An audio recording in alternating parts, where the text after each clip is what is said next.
The road walked along with Tanya. I say now that I'm grateful she's in a home where she's looked after. It's an upper class home. When I've been there, I've said it really is 5-star, which is very rare for an institution. And I'm really glad that she's in a place like that. But the things I'm so not grateful for or unhappy about for her, and there's nothing I can do about it, so I have to just accept it. But I am glad that I've managed to find a place where she will have to stay, and she'll be good staying. Yeah. Tanya, as I said before, is my only regret, and not for me. For her. I just switch off when I hear her complaining about anything, because I can do nothing. I've done them as much as I can. And I do have the ability to switch off. I do have the ability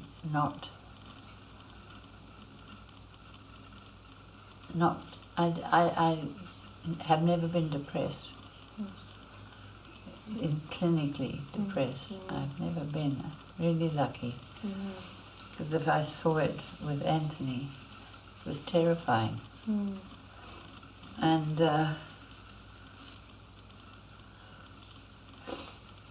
yes, I think that's all.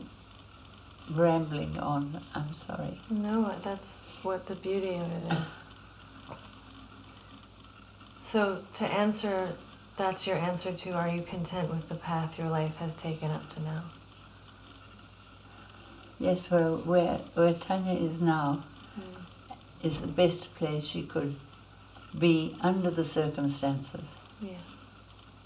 And so I'm grateful for. I would hate her to have been in a what were they? Cockroach-infested institutions with one nurse for 15 people, residents. Yeah. No, that I'm happy about. I'm not happy that it's necessary for her to be in a home. Do you have, what are some highlights? What are the things you're most proud of in your life? Most proud of. That's a hard one, because I'm not really proud. Or fill you with the most joy to think about?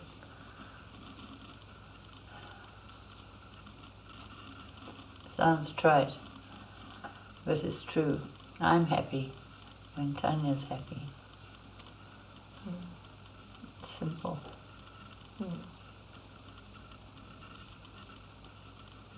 What are your hopes for the future of your family, for South Africa, for the world? Whoa.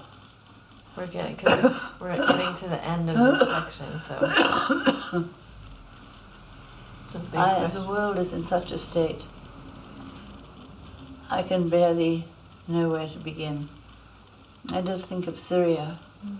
It's indescribable to me that human beings can do this to one another.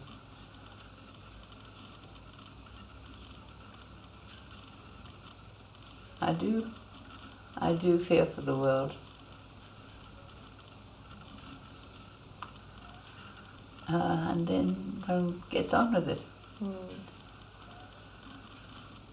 I don't quite know how to answer that in any other way That we hope your hope for the world is that we can get on with it? My hope for the world is that people can act like human beings are supposed to act. Yeah. They're not supposed to kill one another and for obscure reasons or overt reasons like you're a different religion, you're a different race, you have different ideas, moral, Islam. If we could all be one people, that would be fantastic. It doesn't even bear thinking about because it won't happen. It can in small ways, Yeah, but are important ways. that's the way we lead our lives. What would you still like to do that you haven't yet done? That I haven't yet done.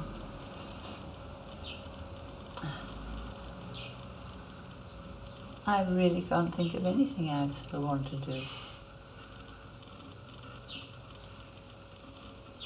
If I could choose to do something that could magically happen, I'd like to take Robbie. Such a lovely soul, that one. And go and visit Tanya.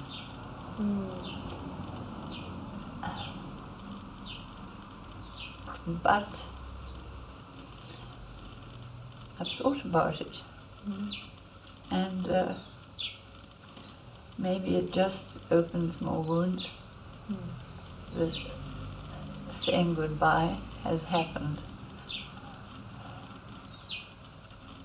And to have to say it again for the sake of a few days, I don't think is a good idea. Other than that, I can't say I'd like to go skiing again because that would be a bloody disaster now. But yes, I would like to go skiing again, even if I'm held up. Yeah. And just one more time. Yeah. Looking back, are there things in life that you might do differently? Whew.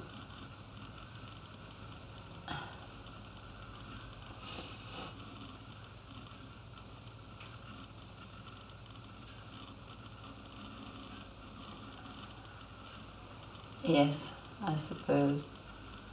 That's a big choice. Yes.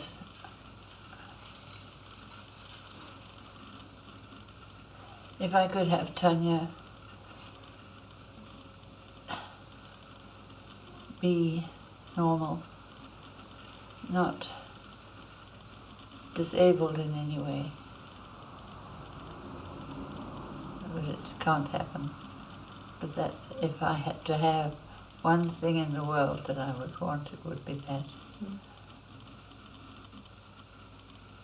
What do you hope future generations will learn from your life experiences? I think that's the last big one. The rest are not big like that. Oh my goodness. I guess look before you leap would be a pretty good answer to that. Really? Can you describe more what that means specifically to you? Well, don't rush into things. Because you're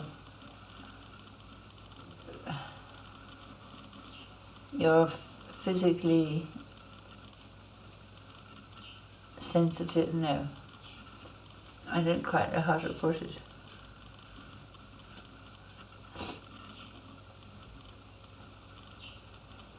Needs a lot of thinking. Okay. So you were saying look before you leap? Yes.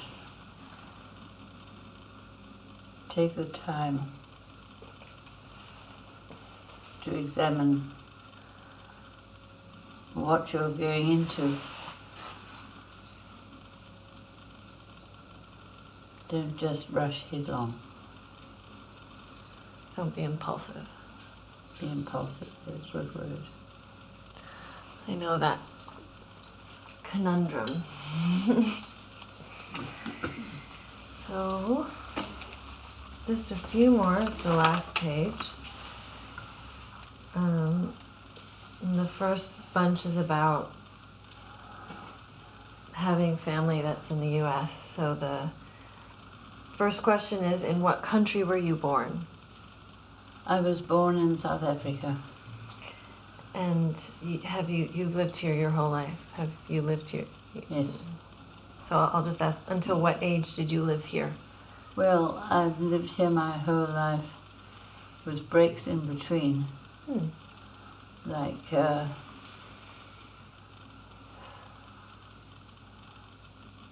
when I was 1, we moved from South Africa to London, and I had my baby years there.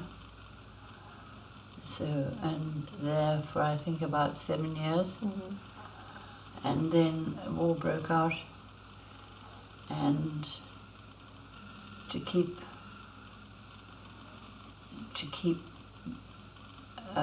his wife and baby safe, my dad said we must move back to South Africa, which we did. And we've been there ever since. And have you lived anywhere else? No. Holidays, yes, but not living. When and why did your family move to America? Oh, golly. You've got the details of the move to America. From my dad, yeah. From your dad. And then Dale and her husband, I don't know why they moved, but it was a wise move.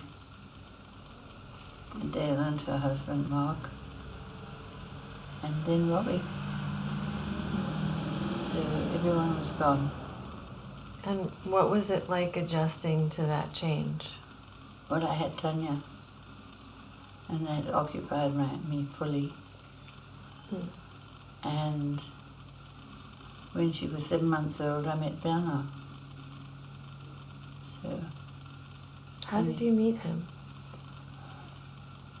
My dad, Joss, was being wooed by the, having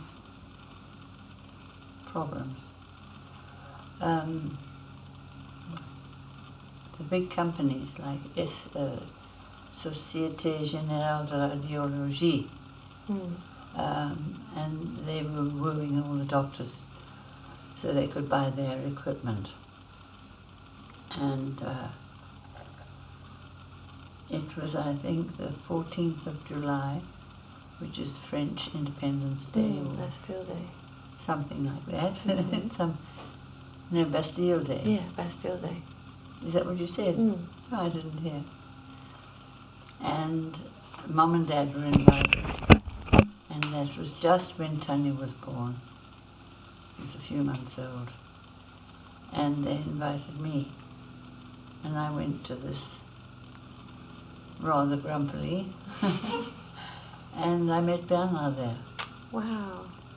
And he couldn't speak English. So we spoke French, and I did naughty things, which I will tell you. I was teaching him English, correcting him, and my children were around too.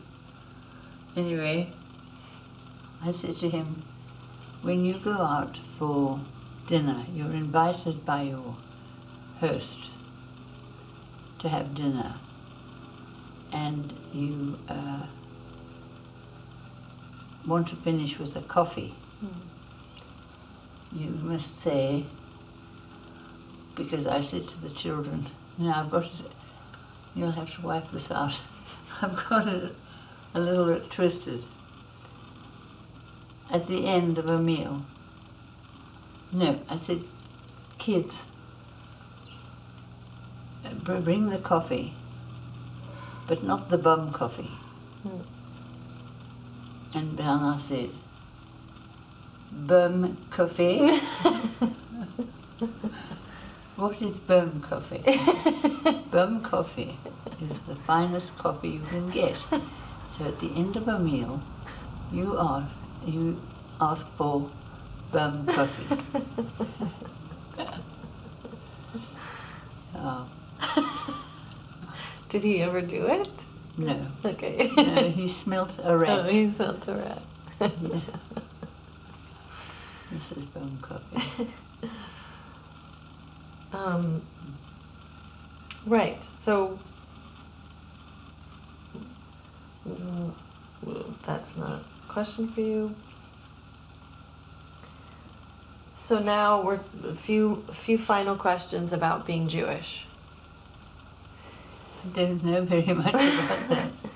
Was there an active Jewish community where you grew up? No. Well, there was a shul, but this is when I was a teenager already, at the bottom of the road, Greenside Shul. Never went there, but there was a shul. And was the neighborhood diverse in terms of Jews, non-Jews? No, I don't know, but I don't think so. It was mainly non-Jews? Mainly non-Jews. Did you go to Hebrew school, Jewish day school, etc.? No. Was your family religious? No. What did they do anything? No. Nothing at all, not even the high holidays. You know, they questioned, they queried why Rebecca, who was my granny, our granny. Joss's mom, right? Yes. Used to have Friday night dinner. But nobody sort of knew anything about it. There were no prayers. Just the family got together. So you had... That was as much of Jewishness as we had. We didn't have anything at home. How was life for Jews where you lived? Just pretty ordinary. There wasn't any... The fact of the matter being, we didn't even mention being Jewish. It just wasn't part of what we were. So, to my knowledge, there was never any incidents. No reason. So you've answered this for yourself, but the question is, did you or anyone you knew face discrimination? Yes. I think, but this is hearsay, but from my dad, who applied to become a member of the golf club, and he was denied, I believe, on the grounds of being Jewish. That's a classic one. I think that's what happened. I'm not sure. Not sure of the details. So the questions are finished. Is there anything else you want to share or talk about, or... Yes, I'd like you to tear that up and start all over again. No. No, darling, I think it's wonderful. I mean, this is a typical Keith. Yeah. And what he's doing for posterity. Yes, it's very much. Is remarkable. I was very happy in myself when I did the 2 albums that I think started your dad off. I had my mom when she had just died. My mom from birth all the way up to the end. Mm. And it was a good feeling.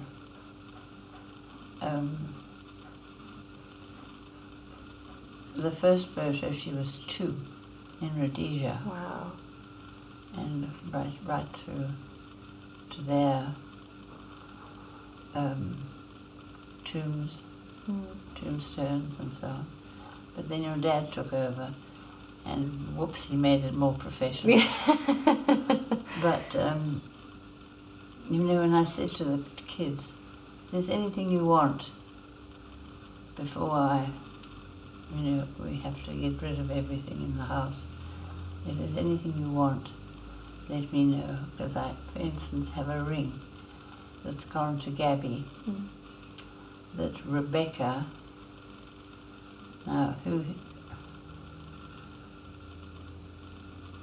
Rebecca gave her son Joss a tie-pin which had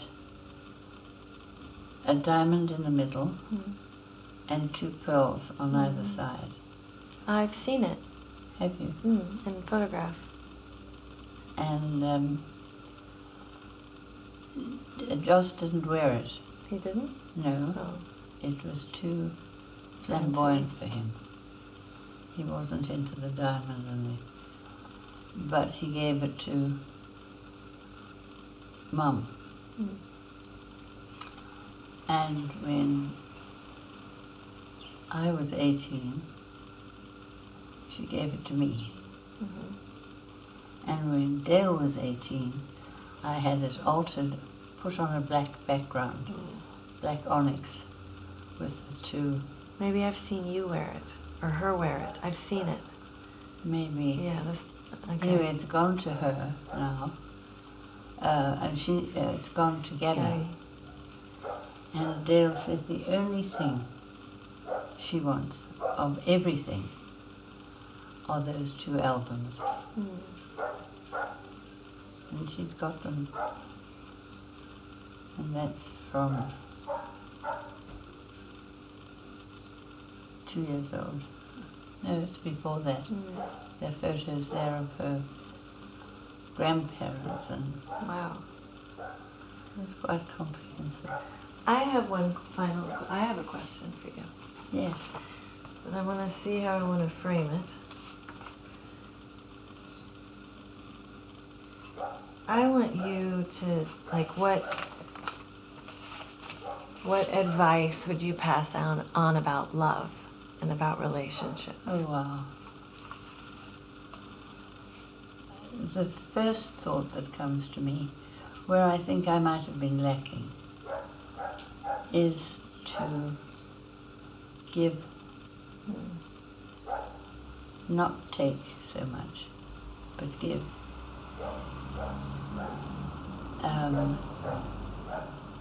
I think try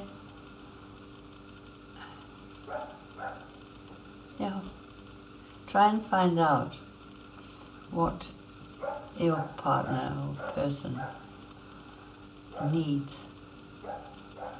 where they, for instance, you mentioned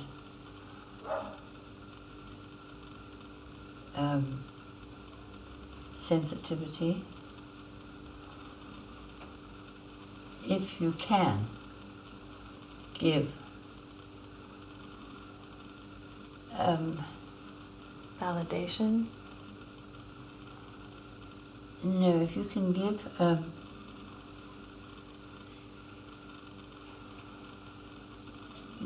what that person needs. And without, if it's a chore for you, then it's not right. It mustn't be a chore, it must be something you want to do gladly. And I think I was too busy worrying about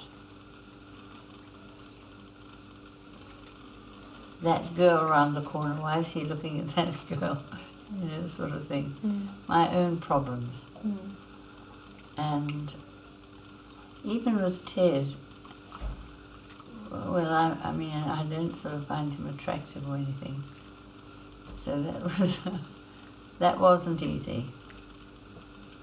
But he was the first man in my life, so that gave it reason. But I'm quite sure that things can work out if you do the small things that are meaningful. Mm.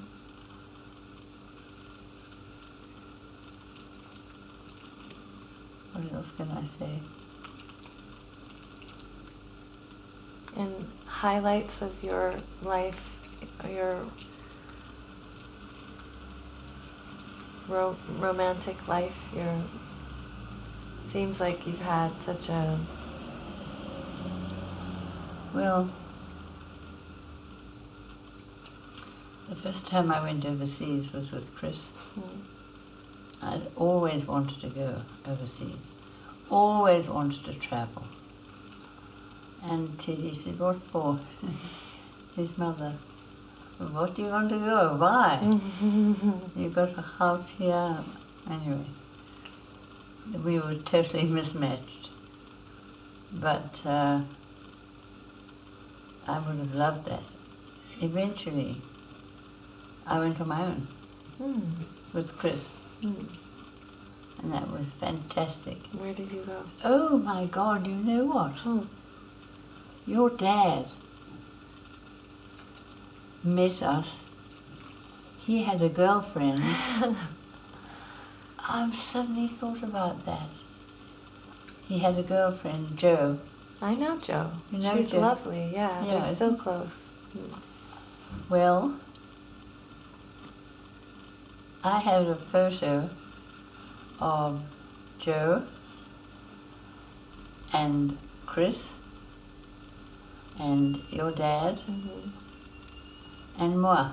And I had a hat, it was winter, a hat, furry, cuddly diddly, and I remember Chris saying, you look like a polar bear. Where were you? Paris. Oh, fun.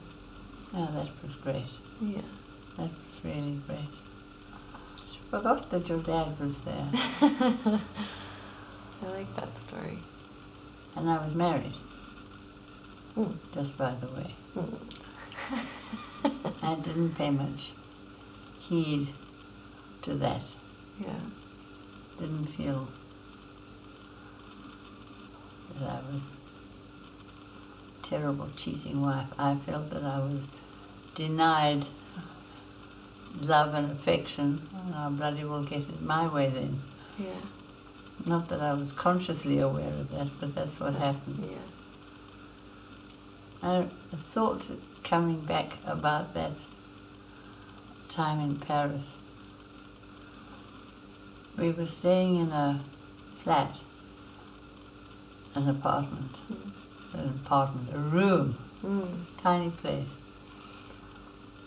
And you pushed a button and you had to run upstairs before the light went out. The light was on for a number of seconds. And in the pitch dark, you'd run if you weren't fast enough. Yeah. The dog wandered over just as we were talking about love. The dog Wandered over just as we were talking about love. She was like, I think it's time that I come sit here now. Oh, Isn't that he's sweet? And your poor little soul. But he's with Maurizio, and Maurizio is good to him. Her. Him? Him. Okay. Well, if you think of other things you want to talk about, I'll leave this here till I leave. Okay. But should I finish? No, leave it by all means. Okay. Okay. But I'll stop for now. So the chuk-chuk. Yes, well, the chuk-chuk. Basically, this is just for Keith. Won't be particularly funny for anybody else. We were going on holiday. This brings another one to mind. Oh, good. Much better. Good. we were going on holiday and sitting in the back of the car, Dad driving and Mom next to him, and a train passed by. And Keith, aged, I would say about 7 or 8, said, "Ooh, a tuk-tuk." And I said, "A tuk-tuk. How old are you, boy?" And didn't let him forget it for the rest of the journey. How would you tease him with that? I'd just say, repeat the You word. would just go chuk chuk. Tuk-tuk. You want to go and see the tuk-tuk? Oh. And what was the other story? The other one, I hope I get in sequence, but it was after my mum, our mum, had passed away, and Keith and I went to the cemetery, and we were going to bury Mum next to Dad, and we waited for the man in the office to bring the ashes, which were in a little looked like a black shoebox. Small. I said, "Keith, there is no way I'm going to bury Mom and Dad," because we took them out to be together. There's no way. We've got to get something more substantial. So we left Mom there, but we took Dad. No, we took them both. And where did we go? To the Oriental Plaza, which was just round the corner. We went there, but I'm a little bit jumping the gun, because from the cemetery we put both the what are they? They're not Urn? Shoebox? no these. Oh dear. These inadequate Little shoebox things. these shoebox things. Yes. We put them in the back of the car. I jumped in front, and we were driving out, and Keith said, "It's the first time. Usually Mum and Dad sit in front. It's the first time that you and I sit in front." And we went off to the Oriental Plaza, and finally, after a lot of searching, found what was really acceptable. It was terracotta in the shape of an urn, and it had a lid that they would glue on afterwards. So we had to take this back to the undertaker, and we wanted both the ashes joined together and the lid put on and sealed on, and then we went to bury it. Beautiful. That was important Yeah. for you to know. Yeah. And I'm sorry I'm not more fluent. Oh. Your mom got me today again.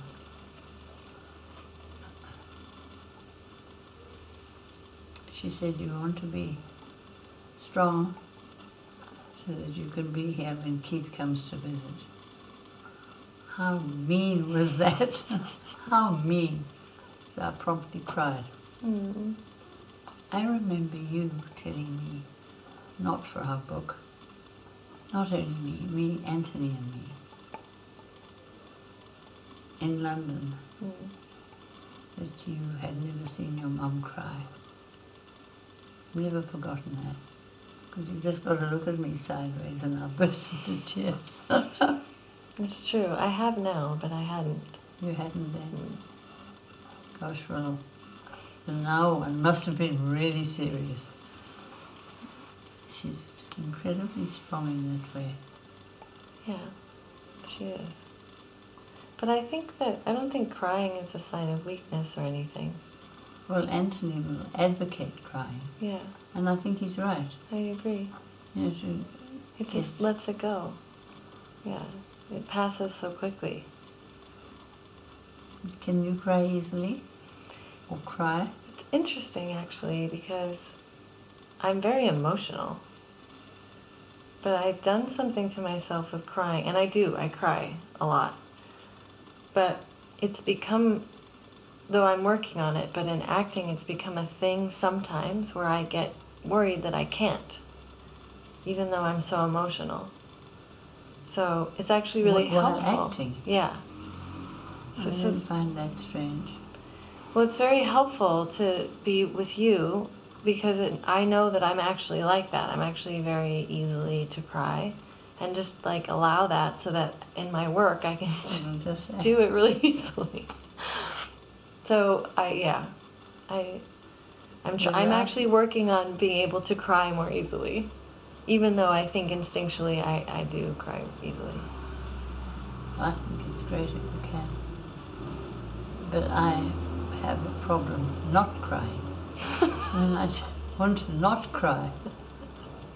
And I have to try so hard. What do you do to try? How do you try to hold it back? I don't know. And your mum said that about, you've got to be here for Keith.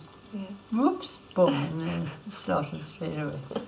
And I just said, Valda, that was not fair. Doesn't last long. I can control it once it's started, but no, don't like to be able to. Anthony said you should cry. Yeah. He's probably right. I think so too. I think it's very healthy to cry. It just gets it out of your system, and then you move on. If you hold it back, it becomes like a kind of stifled thing in your body, I think. Yeah. Yes and no. Yeah. Sometimes, I'm lauding the praises of crying instead of not crying. Sometimes you think of things like I have to suppress thoughts. Like the thought,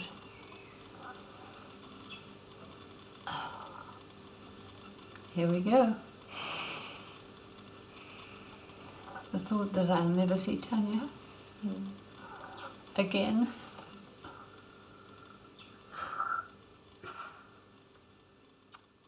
Come on, you guys.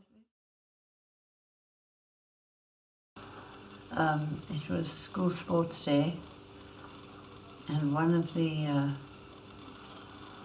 it's not a number, one of the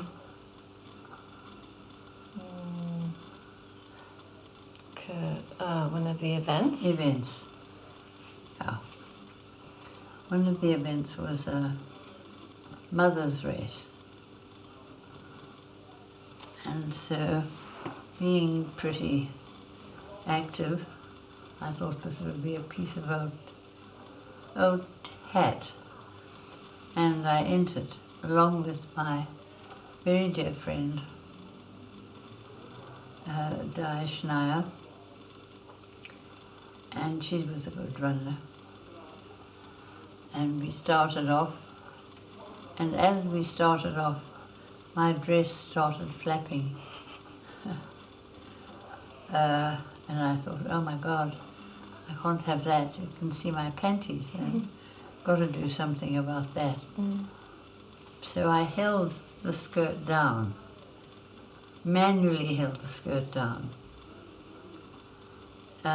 lost my balance, and fell with a thud to the ground with my dress over my shoulders. So much for being careful. And I lay there for a while. Lying there, I could see my bracelet of semi-precious stones in places all around. Anyway, the moral of this, oh, incidentally, my friend, Di, she won the race. To add insult to injury. And Anthony was mortified. He wouldn't look at me. And he did hazard a quick glance. Very quick. Poor boy. Oh, that's so sweet. And that's it. Well, thank you very much. Oh, Robbie wouldn't have minded. He would have jumped would've. up and down. He would have found it funny. I don't think he would have found it funny. But he would have been there next to me. But he was waiting at another starting off point. Yeah. Yeah. Well, thank you for all of the stories. That's okay.